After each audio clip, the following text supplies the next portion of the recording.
time for a wrap up.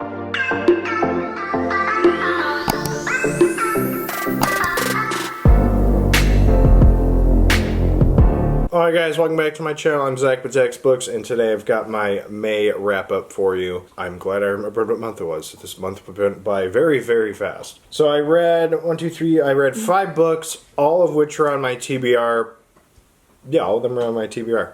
I don't know the last time I've actually done that, so that's actually really nice. So, I've got 2 King books, I've got some thrillers, I've got a Darcy. Really nice mix of books here. We'll link all 5 of these down below if you're intrigued with any of them. Also down below is going to be the Bookstagrams. There's going to be Danielle's channel and all that other stuff down below, so don't forget to check all that out. And without further ado, let's get into the 5 books. Alright, before I get in the first book, just the FYI, Bailey is out and she's doing things, so she always seems to start up whenever I start talking, so if you hear a lot of chewing or anything, that's because of her. We love you, babe. Alright, so the first book, this was a book that I think I started in April and it kicked into May. I think I said that during my May TBR video. If you have not seen that, check it out up here, because all 5 of these books are pretty much in it. So, Christine by Stephen King. So this was the first book I decided to read this month. I wanted to try, we had some hiatuses with reading and everything like that, and so to get back into the swing of things, I decided to read a King book. So this was the one I decided to reread and just kind of see how my top 10 was going to go, because I knew I really needed to do an updated video, which if you have not seen that, that was our latest video we just posted. Check it out up here as well. And yeah. Christine is a book about a haunted car, and it's a love triangle between a high school kid named Arnie Cunningham. Lee Cabot is the female person that we're following that is, you know, Arnie's girlfriend, but then this car, the car comes before Lee, and Dennis is the best friend of Arnie, and he's kind of thrown in this mix of he's trying to, like, help Arnie, but Arnie's trying to, like, do his own thing because of the car. Car is basically transforming Arnie into kind of a douchey kind of person. You really want to root for Arnie at the beginning of the book, kind of in the middle of the book, but then he kind of starts turning and you're like, this guy's just a dick. But you kind of feel bad because you know it's not really him, it's like the car, and yeah. I ended up giving this 5 stars as I did the last time, and it stayed in the exact same place in my top 10 video, which I'm not going to tell you here, you got to watch the video. But otherwise, I thoroughly enjoyed this book and would highly recommend it. So there you have Christine by Stephen King. Alright, the second book I decided to tackle this month was The Last Word by Taylor Adams. If you guys know, No Exit was written by Taylor Adams, and absolutely loved that book. Gave it 5 stars. It was a very solid story. This one is his second book? No, third. Hairpin Bridge was the other one I read by him, and that one was kind of merp. I gave it like 3 stars. Then The Last Word was released, and I read this book, and I believe I gave it 4 stars. It might have been 5. Off the top of my head, I'm not remembering too well. Again, concussion. But I really, really like the book. We're following this girl named Emma who wrote this review about a book, and the author is like being kind of stingy. It's like a 1-star review. It's like, oh, I didn't really like it, and the author is like, I need you to change that. I need you to change that. And then she pretty much was like, oh, the usual things, the usual tropes you hear in a thing, like, oh, the woman has this, oh, this is going on, oh, this and this, and the author's like, okay, well, if you think you can do better, then okay. And then she starts living like what kind of happens in the book. It's written in 2 points of view. You have the stalker author person, and then you have the girl, Emma, who we're following, and her dog, Laika. I don't know how to really pronounce it correctly, which, dog in a book, eek. I really did enjoy the story. This is definitely better than Hairpin Bridge, but I really don't believe it's up there with No Exit. I'd say it's a tiny bit below it. There's a neighbor, I think his name is Deke. He's an older person. He was an author at one point, and there's huge twists in this book, lots of turns, and it's overall a solid story. Like I said, it's kind of in between. Hairpin Bridge was definitely not as good as this, but this was not as good as No Exit. Kind of in between. There's really good intensity throughout the entire book. I will say at the beginning it kind of gets a little slow to kick off, but once it gets going, usually, you know, maybe a couple of pages in, it was like very, very going. And as I said before, there were lots of twists in the book and lots of really cool character development. And as you know, anytime there's a dog in the book, it's like you always like want the best for them and not like the main character. So it was a really nice dog, and I enjoyed the story of her. But yeah, very good book. Would highly recommend. I believe I gave it 4 stars. The Last Word, Taylor Adams. Alright, before I get into the next beef book here, I want to readdress The Last Word. I remember now I gave it 4.5 stars. Danielle reminded me. There's a lot of unrealistic things that kind of happen in the book. The main ones happening at the very end of the book, where it seems like something should definitely have happened to one of the characters, but all of a sudden, like, they're okay. And it's just, I don't know. I felt like that was enough to dock it 0.5 star. Otherwise, it was going to be a 5-star. It's just, you gotta, I don't know. You gotta, like, play into the fantasy that somebody survived. But it's, like, unrealistic that they should have. All right. The next book that I read this month during my hiatus of injury was The Stand, the complete and uncut edition. Yes, hold the table. All right, so this book was sitting out of my Stephen King top 10, and it is now in my Stephen King top 10. Again, watch the video if you want to know where it is. This is about a plague that hits the United States called Captain Trips. Basically has like a 90-something% kill rate, and it is deadly as hell. We're following 2 main like groups of people. We've got the bad people with Randall Flagg, and then we have like the good people with Mother Abigail. There's a group of survivors that kind of have dreams of both of these people, and most of the people usually are driven to Mother Abigail.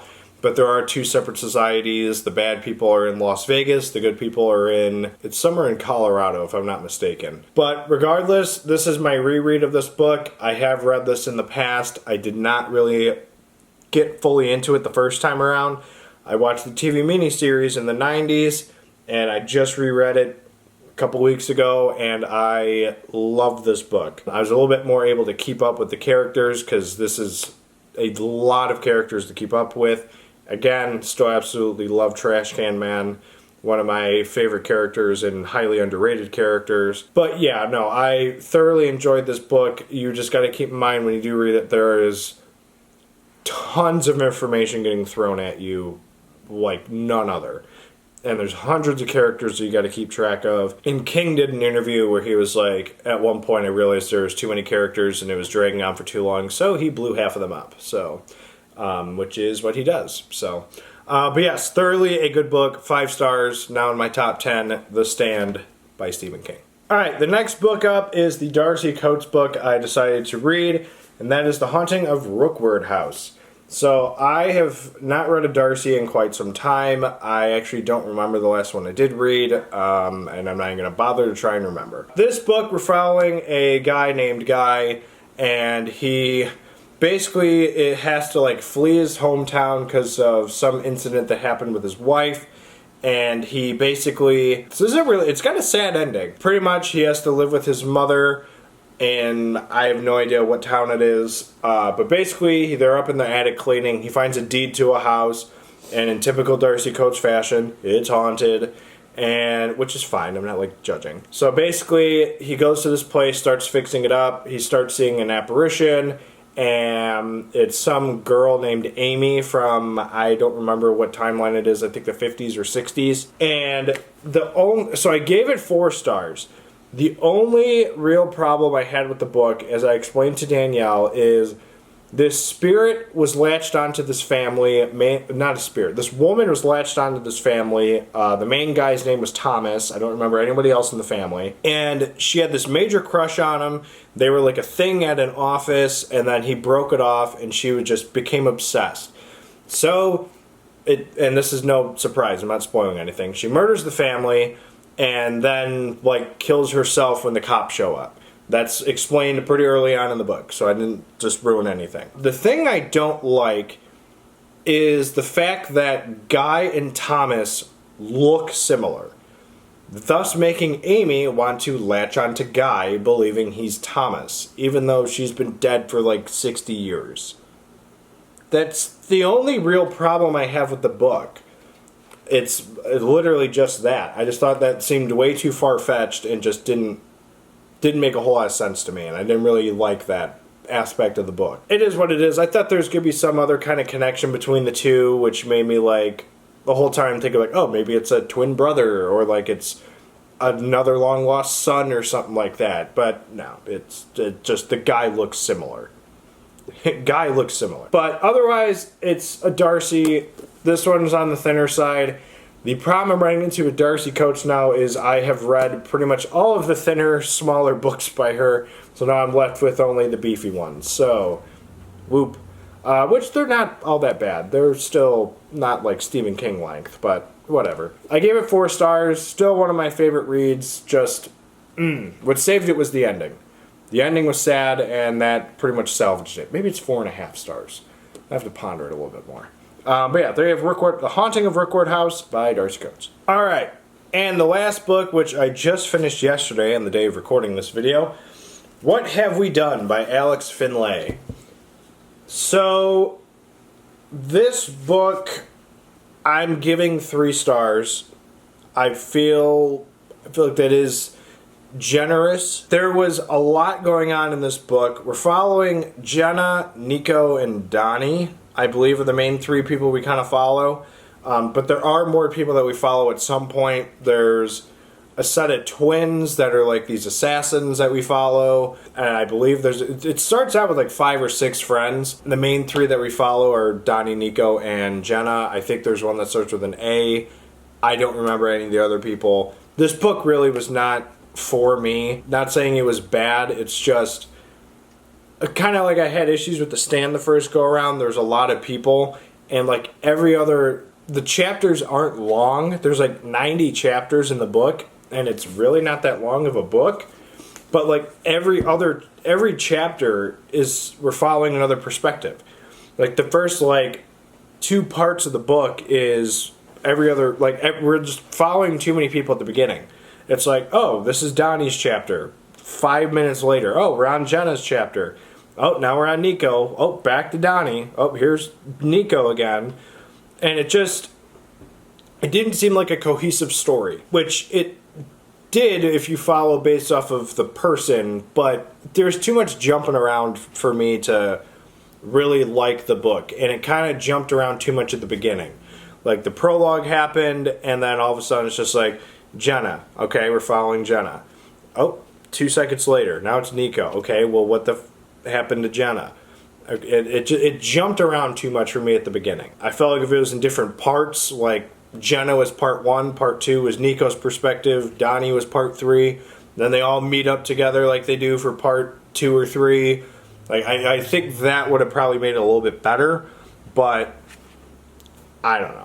That's just my opinion. I'm not a writer by any means. I'm trying to write books, but yeah, I'm going to set it on 3 stars. It just kind of jumped around a bit too much at the beginning for me. Otherwise, I thought the ending was alright. Just whatever. I liked Night Shift, and that one was better. But not knocking them. Just thought it could have been a little bit better. So, there you have What Have We Done by Alex Finlay. Alright, so those are the books I read in the month of May. We will again have them linked down below if you're intrigued with any of them. Leave a comment down below with what you read for the month of May. Anything you read that was spectacular. 5-star reads, whatever, something you dipped into for the first time. We'll also have Danielle's channel down below. Subscribe to her if you have not. And we'll also have the, what's the other stuff that's down there? We've got the Bookstagrams down there, and that's, yeah, there's other stuff down there. You'll see it when you're down there. But yeah, otherwise don't forget to like, comment, subscribe. I'll see you guys in the next video. Later.